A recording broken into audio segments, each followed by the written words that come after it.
Hello and welcome to Blockchain Gaming World, episode 152. I'm your host, John Jordan. Don't forget to check out my daily email about blockchain games. You can find that at gamestx.substack.com. In this episode, I'm talking to Manish Agarwal, who is the co-founder at Kratos Studios.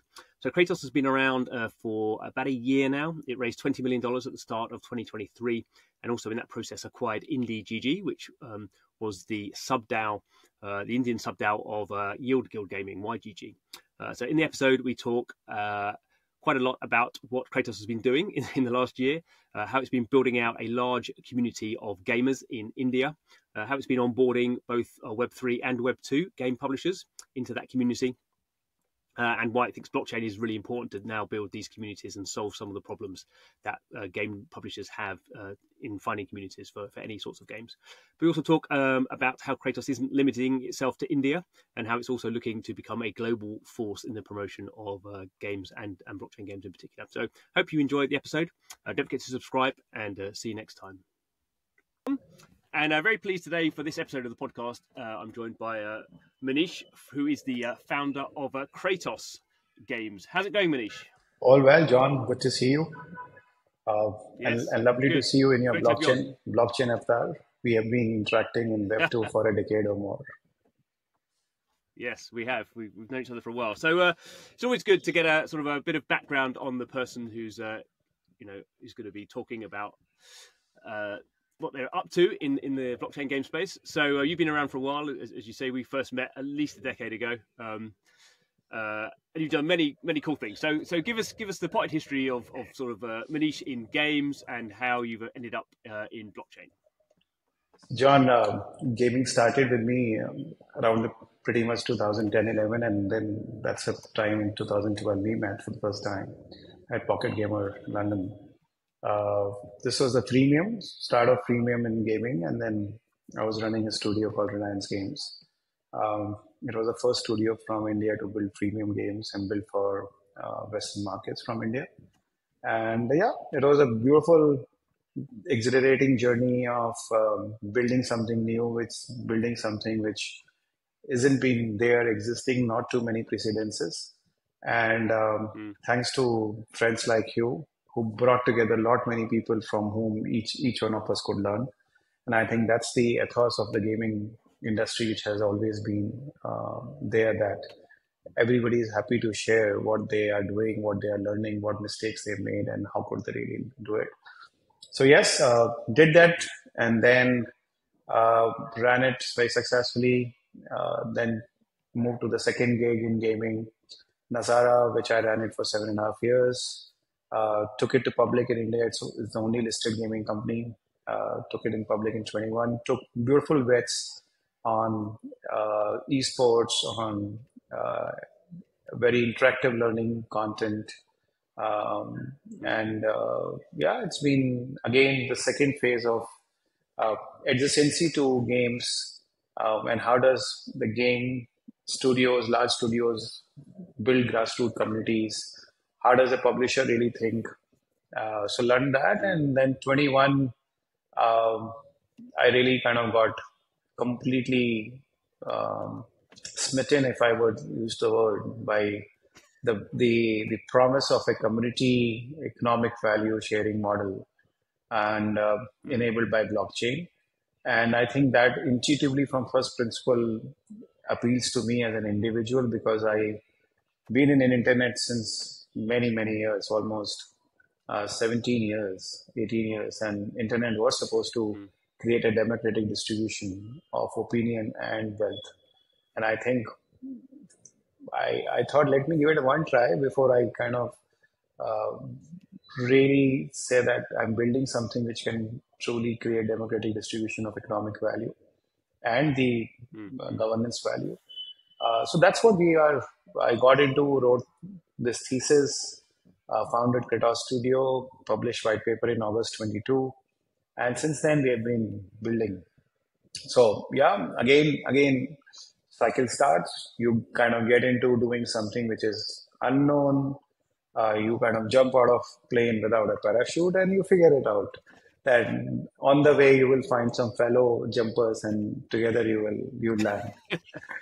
I don't know Yeah, whether you will land in the place where you started to land and thought about landing, but you will land no, somewhere. yeah.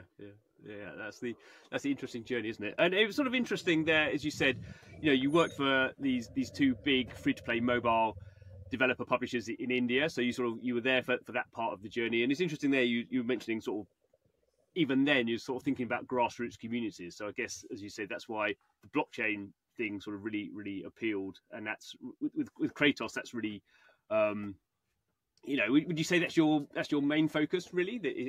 Because I guess a bit of background, Kratos was sort of you created that, and then you've sort of acquired the Indie GG sort of subDAO, the YGG, Yield Guild Games Indian subDAO is called Indie GG, and you sort of acquired them. That's sort of that was how Kratos sort of was announced, wasn't it? So I guess dig into that a little bit. So why did you think that was a good move? Why was Indie GG, which had only been going for maybe about a year when you bought them, I think, or maybe even less?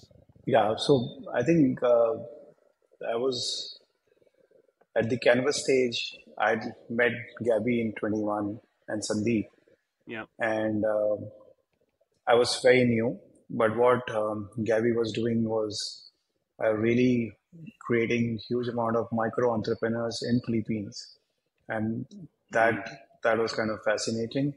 But when I kind of really looked a little more, I said this can only be possible um, when the underlying games are not. They need to be designed differently. They can't be designed Yeah. from a very premium game point of view. They need to be a freemium game, and people like us who have been around for very long, they know that what freemium did to the overall gaming industry as a business model versus premium. So it was very quickly I understood that the underlying games will have a shorter, or business model of NFT gating would have a shorter shelf life, and scholar model on top of it will become Yeah. a limiting factor at some point of time. And IndieGG, Sandeep from Polygon, his close friend, and he kind of said we want to launch subDAO. My view was that we need to really figure out what does IndieGG stand for and what we'll like to do, rather than just doing it. Mm. But I think I have learned now that bull market people don't listen, right?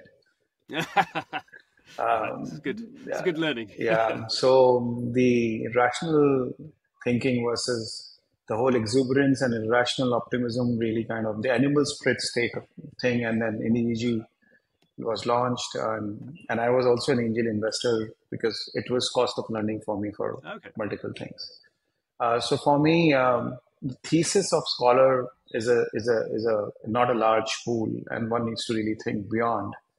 And that's where Mm. uh, I said, while we need to really think from first principles what needs to be done, and that's how the Kratos thinking really came around. Mm. But Okay. uh, the important thing which I have learned over my 15 years of experience is you kind of really work with people together, because it's a when you're trying to build an ecosystem, uh, that ecosystem will have multiple avatars, and it'll keep evolving. And to me, uh, Mm. a learning which Gabby has, Sandeep has, and what they have gone through is priceless. And that partnership is Yeah. important. And that partnership really made me acquire IndieGG, because the business model I was very clear is broken, and we are not pursuing that business model. uh, we were Mm. kind of really charting our own course, and Yeah. and but it's about the, the set of people whom you are getting that chance to build together, and you are building for next 30 years. And Yeah. it's importance of really having access to those first principle discussions, experiences, and through them more honing and of the thinking and evolving is important. So that's why Kratos shook hands with Gabby and Sandeep, and we formed. In fact, we are on a path. to really kind of have one global, because we started with India, now we are a truly global communities. So there'll be only Mm. Kratos Gaming Network as a brand. And in DGG, we are Okay. migrating from India also, right? Okay. Okay. That's interesting. Yeah, because I guess maybe unpick that a little bit. So Gabby was the one of the three co-founders of YGG, and really, you know, sort of kick-started, was the visionary behind the whole sort of scholarship model, which was, but I guess unfortunately that was very attached to Axie Infinity. So I guess there was a period of maybe 3 months when that sort of worked, and then sort of all these DAOs started out, and some of them were profitable, and some of them maybe less so. And but then because they were so attached to that one single game, and in fact sort of grew that game very, as big as it got. But then obviously when the sort of when the economics wasn't so sustainable, then everyone sort of had a problem that that model didn't work anymore. And I guess what we've seen really in the 2 years since then is sort of different sort of guilds or DAOs, whatever they are, sort of working out what their niche is. And I guess that's what you've been doing. I mean, obviously, you're based in India, and a lot of our probably discussion will be about the Indian market. So how much of this do you think is at the moment specific to the Indian market, and how much, because you say there you're sort of like looking to, the Indie GG brand is sort of going away, and Kratos is the global brand. So obviously you're looking outside India as well. So how do you sort of balance those two things? Obviously, the Indian market extremely well. It's obviously a fast-growing market with loads of millions and millions of people in it. 1.2 billion people. So obviously that's a great market for you guys to have sort of competitive advantage. But obviously you are looking globally as well. So that's sort of interesting. So, John, for us, if you look at the gaming markets around the world, uh, there are markets which are mature, which will give you 5-6% Mm. annual growth. And then there are markets which Yeah. are going to be your turbo growth drivers. India, Yeah. Indonesia, Middle East, Brazil, Turkey, Egypt, Okay. uh, Africa. These are the markets where I think the next decade of gaming growth is going to happen, right? Okay. Uh, we been there. I know that these markets, you need to have a very strong local community grassroots presence. You need to have a local Mm. statutory understanding. You need to have local um, the local connect in terms of consumer behavior is nuanced. And the global Yeah. publishers are reluctant to kind of put boot on ground.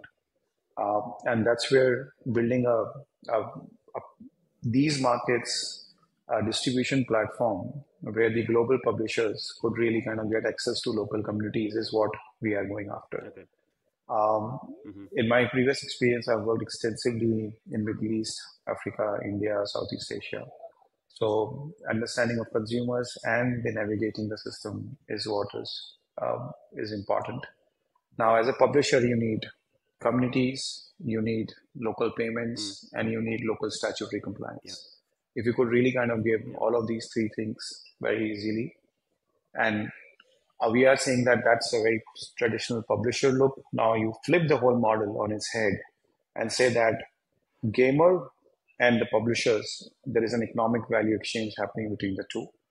And you are kind of really having a gamer first platform where they are engaging with the offerings which they love to have fun. And those offerings are also useful for publisher to engage with new gamers or to increase their sales. That's the platform we are building. Mm-hmm. So think of it as a very simple publisher in the local markets, which is kind of really building a decentralized publishing models, and which is Mm. where the blockchain really comes handy. And I guess it was interesting there where you sort of saying you think for a lot of these local markets, sort of the game publishers are, even though these are sort of big markets in terms of population, um, you're sort of suggesting there that game publishers are actually not very good at engaging with those markets in many aspects, and a sort of a blockchain based sort of community you think is going to have the advantage to sort of fill that gap. Absolutely, and the reason is very simple.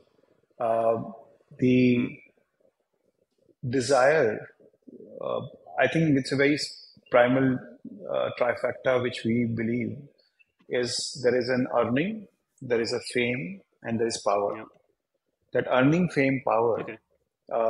drives the entire engagement retention of gamers. And if you are able to build levers for them to enjoy all these three things, you would be able to kind of create a very sticky, highly engaged community, which is of use to global publishers, right?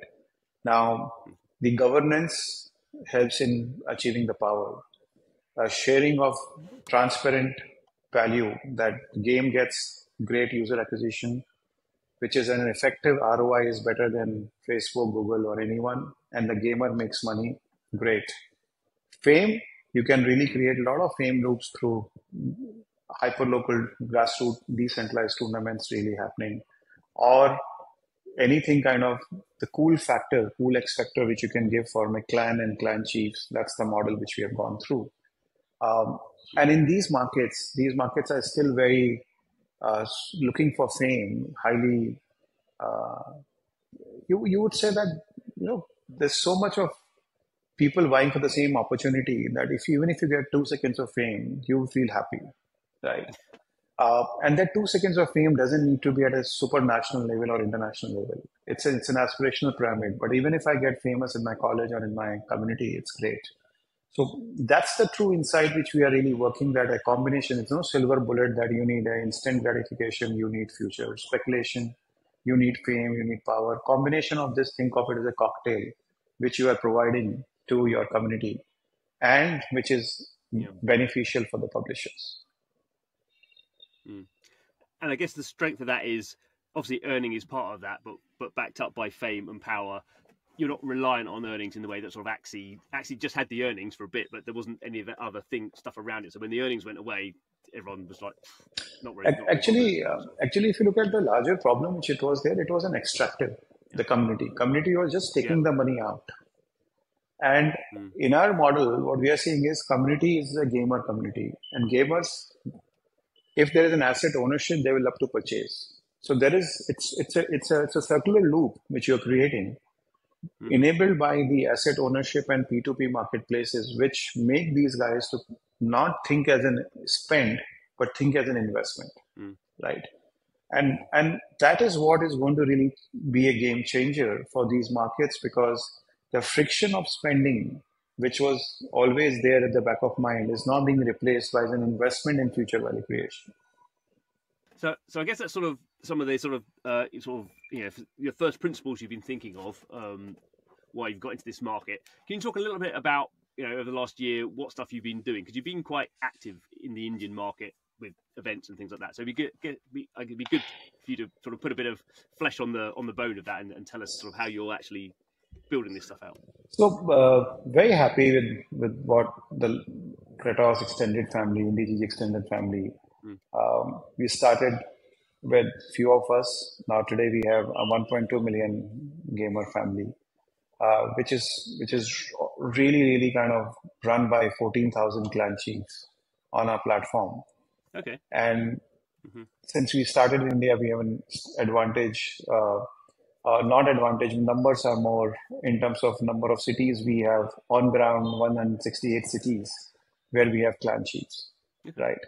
Now, organically, we started getting clan chiefs from Bangladesh, from Nigeria, from Egypt, from Turkey. Now we have expanded Brazil. There's a local team in Brazil. So the Kratos family is really kind of grown big. And all of this has happened purely through zero consumer acquisition costs. And this is completely community-led approach, which is what in Web3 endears me, endears you, endears anyone. And we have been really kind of walking the talk by distributing almost more than $1 million of income to the community earned from game publishers in a very transparent manner, right?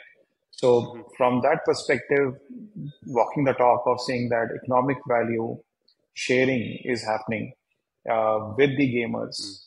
And as a result, our game publishers are very happy because we have created a product which is called Gamified Quest, or Gamified Progression Quest. And you are not paying for a download or registration or top of the funnel. Your actually gamer is coming and playing. And the more they play, the more they rank on leaderboard, and the higher they rank, the more money they can make. So the game really is paying for very high engagement, and it is not paying for just downloading a game, which is the core Mm-hmm. uh, issue, which is the problem statement in Web 2, that a Facebook Google spend only gives you a top of the funnel. Then any kind of progression risk is of the publisher. And that really creates huge amount of mortality for young game developers. And for large studios, that becomes a stupid LTV CAC ratio, keeps on getting worsening, right? So Yeah. for us solving and creating that product of that gamers love, publishers feel ROI at scale is what we have been able to deliver through a product tech platform. Mm. Okay. Like for example, John, at any month now we are delivering upwards of 100,000 quests, right? Uh, Okay. so scale is really, really large. At any point of time in a month, we have 20 to 21 game publishers wanting to access this community. We have worked more than 150 game publishers in last 12, 14 months. And the one good thing is it's not just Web3 games which are coming to us, even Web2 games No. have started to come, right? Uh, Mm. for example, Valorant wanted to really look at how to build grassroots communities in India. And they realized after working with us, the clans are new cafes. Because in cafe, people go to just hang with their friends. And now clans are nothing but Mm. friends coming together to form a clan, and clans are new cafes. And they loved it. And this year, we are going to really deepen our relationship on that. Mm. 'Cause that's the question I was going to ask. I was going to say, presumably these are not all Web3 games, because while there's a sort of like, I guess, a sort of a conceptual synergy that Web3 games hopefully should understand this in a sort of maybe deeper way. But in a sense, you don't really care. What you care is good product coming in that's going to be able to give you the money that you can pass on to these communities. And your platform, I presume, means you can plug in any experience. It doesn't need to be a Web3 experience. You can plug anything Absolutely. into those leaderboards, and then See, our thinking is very simple. This whole Web 2, Web 3 is what all of us keep talking in boardroom. A gamer yeah, really doesn't make a difference in Web 2, Web 3. yeah, They are coming to play good games. If you give them shitty game, mm, they'll say fuck off, right? yeah, You need to give mm, good games. You need to have games which they can play with their friends. Whether mm, it's a Web 2, Web 3 doesn't matter. Now the Web 3 layer comes slightly later in the game when they've already kind yeah, of engaged, when they love it. Then they are saying, okay, aha, there is an opportunity for me to own an asset which I can really have a marketplace within a game or outside I can sell. But that journey, let them do it. And that's what our belief is. Uh, when a gamer doesn't give a difference between Web 2, Web 3, our platform, why should it? Uh, our Web 2 games have the same problem statement of LTV CAC, and Web 3 games have the same problem statement of LTV CAC. So your problem statements are mm, same as publishers. Your gamers are not worried about Web 2, Web 3. For us, blockchain is being used to build our trust, immutable reputation on chain. And you will see before GDC, okay, we launching our own reputation cards, okay, cool, which we are very excited. Today, in 1 year, we have got, for these 1.2 million gamers, we have almost got 20 million attributes. These are first party okay, attributes.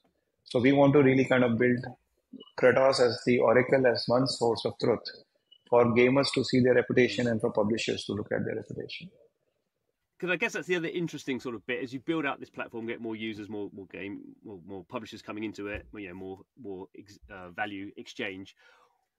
What do you where does sort of Kratos go? Does it because I guess the original sort of idea for guilds was they they even had their own tokens. They actually had their own NFTs. You could imagine them at certain points. I think some of them wanted to launch their own games. There's lots of things. I guess one of the generally the problems with blockchain, I think, is there's so many things you could do that people often get very excited about. Oh, I could do all these sort of things, but actually, then that operationally means you're sort of very diluted, and probably some of the basic stuff doesn't get done. So obviously, you're fairly early in the journey of the company at the moment.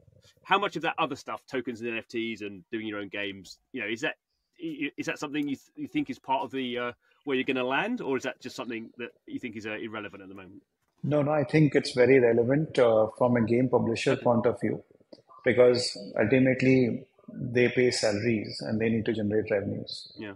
So I always believe that if we are going to be really adding value in the ecosystem, and one thing which I always tell my team, if tomorrow Kratos were not to exist, will publishers miss us? Will the gamers miss us? Uh-huh. And publishers will miss us only if we are able to kind of generate revenues and reduce their costs and create a better ROI. So in my view, it is important for the community to really also spend on games. And that's why we are launching our own Kratos store, which is a Okay. marketplace where game publishers can give us their NFT APIs and we can integrate, and we have enabled on-ramp capabilities from fiat as well as crypto so that community can make purchases. Uh, that's something you will see in next 4 weeks. It will be launched. So from our Mm. perspective, there are two big things we are building. We are building gamer and publisher engagement platform and Kratos store.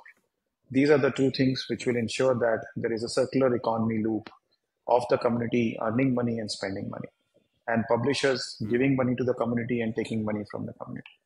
So that's what we are going to really do. Yeah. Uh, the, the, the, the, the heart of this operation is clean data rooms based on attributes, which again, gamers own it. We don't own it. So we have created a very Mm. first principle thinking that what are the rights which a gamer has, and to show the data, where to show, whom to show, how to show. And that's how we are building our own database. And last but not the least, if you were to kind of zoom out, in this engagement platform, gamers are doing activities for which they'll get rewarded, and they'll get rewarded on a transaction currency on Kratos called Kratos Cash, which will ultimately will have a swap with the uh, listed token whenever we have, which will be KGen. Okay. So that's what we are That's really pretty kind of building. ambitious.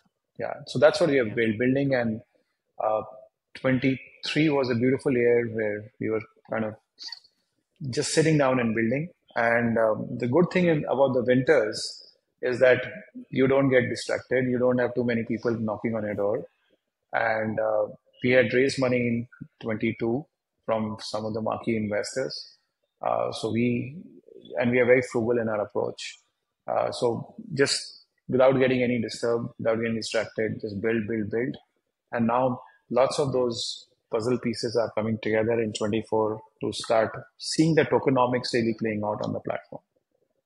No, I think that's one of the advantage of particularly a community sort of thing. A lot of it is based around what numbers have you got, and if you've managed to get whatever million users in a year where people are not talking particularly about crypto or blockchain gaming, and then you sort of add in the sort of the tailwinds we get in a bit more of a sort of speculative market, then you're in anyone's in a very strong position for that. Correct. You've built you've built out the stuff you wanted to build out without lots of people sort of distracting you with other with other opportunities. Exactly. I'm very happy that I've not received calls from so-called market makers, so-called shillers, so-called Yeah. influencers, because and also again I'm not a first time, like I've built things. So to me, I've seen many times the springs and winters. It's not the first time. So Mm. and the 13 years of experience on saying that what is really going to really make you valuable for your Yeah. stakeholders is so important. And I think Mm. that's where um, a lot of people complain about winter. I didn't. Cool. While you're here, I think India is an interesting market. So although you're sort of looking at other places as well, I think it would be foolish not to ask you a bit more detail about the Indian market. So from someone sort of interested looking on the outside, I don't really have any detailed knowledge at all, and it seems like maybe sometimes some quite contradictory things. It seems like the Indian market is sort of quite open to sort of blockchain and sort of, I would say it seems like it's sort of there's a good chunk of people there who are sort of quite into that sort of stuff. But it seems at a government level, there's sort of, less less inviting than maybe it has been in the past. How do you see the Indian market over say the next sort of 5 to 10 years? Because obviously India is now probably the biggest population in the world, so that's always a sort of a nice sort of a market to be looking at. So, John, I'll break it down in three parts. One, Yeah. India is a market where if you are creating a high quality game, global communities, you will get rewarded for sure, right? And with the per capita income increasing, with the economy, the way we are growing and one of the fastest at such large pace, the disposable income will continue to grow and in-app purchases will continue to happen. So just very simple, forget about NFT driven sales or crypto driven sales. Pure consumer spend on gaming will continue to happen. You need to really be having a good quality game and then kind of really um, be a little patient because we are in that per capita income increase cycle. So if we expect our pools of US or Japan or China or Korea to be delivered today, no, it will not happen. But if you want to really kind of build your own ecosystem and brand for next 4 or 5 years, you will be rewarded completely at a much higher premium than anybody else is going to have. The second thing, the crypto, I think, is an inherent. You have seen what in real money gaming, the growth of India, which happened in last 5 6 years. So from that perspective, the people wanting to put their time and skill to kind of make money, I think it's no brainer. And which is where it's not an issue of when will the framework happen, but the government will come out with frameworks which will kind of really create this perception of dealing with tokens, dealing with NFTs is something which will kind of become mainstream. The way real money took its own 7 8 years. Initial 2 3 years to kind of really 4 years to happen, and then it took off. And the same thing is really going to happen. So I don't, and with the technology and the perception on technology and crypto being a global boundaryless system, I think the framework will happen sooner than later, right? And the third piece is that if you were to look at from an India market point of view, uh, entertainment-based games meeting the promise of asset ownership and learning opens a large set of 400 million gamers which are not part of real money. Real money still is a 100 million gamer base, but there is a larger base of people which are playing those games. Okay. That audience is completely outside the purview of RMG, and that is the audience which will come into the main fold, which will play it for the fun, for the competitiveness, for the all of it, plus will have an element of saying that I can make money. That is where it's super exciting, and that's true for markets which I articulated, India and then Indonesia and then Brazil and all of these markets. Okay. All right. So actually, you think a lot of the sort of trends that you're seeing, specifically in India, are actually going to be reflected more broadly across those sort of Correct. countries as well. Obviously, everyone has their own particular, the government part is going to be particular for each country. Some governments will form rules sooner, some later, but I think it's the force of nature of adoption of crypto frameworks is really going to happen. And it's a question to end on. I guess we've had this for the last decade, and the Indian mobile games market has sort of exploded, got a lot richer, deeper in terms of concepts and stuff. But it's still seen on the outside, and I guess it still is to a degree, a lot about cricket and sort of Bollywood. Is that still the case, or is that a very lazy outsider view that I'm peddling to you there? Yeah, John, I think if you look at data, the cricket games or Bollywood games in India don't even come in top 20, top 25, whether by by volume or by value. Yeah. Unfortunately, that's as you rightly said, the Western view, the lazy view, which has been around for 100 years, that India is land of snake charmers. And people continue to believe that the cows roam around everywhere. So I think in gaming, it's the same analogy that if you want to capture India, go and make a Bollywood-based game or make a cricket-based game. No, that's not true. Um, the number one games are the games which have amazing community, whether it's you have a shooting game happening or you have RPG happening, or in terms of download, it needs to be a runner or a board game or a racer. So I think the cricket has not been a game in top grossing. Miniclip did an amazing job of creating a cricket game, and that comes in top 20 grossing sometime. But the scale of grossing of that versus PUBG is very, very different. So I think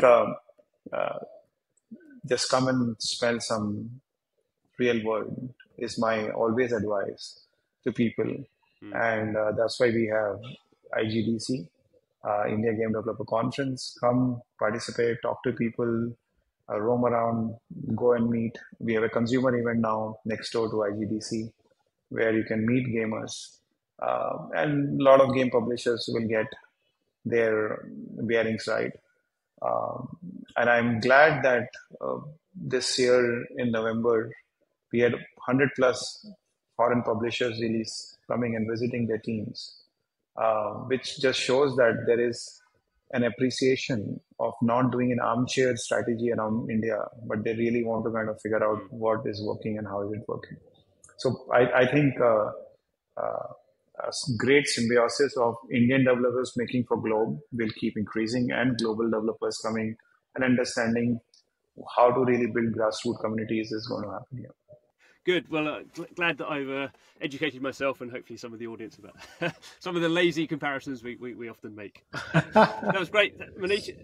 Thanks for your time. It seems like you're building some really interesting stuff, so we'll keep our eye on what you're up to and your announcements later on in the quarter about that. But thanks for your time. Really good to chat again. And thank you, John. Thanks for hosting me, and thanks to your audience.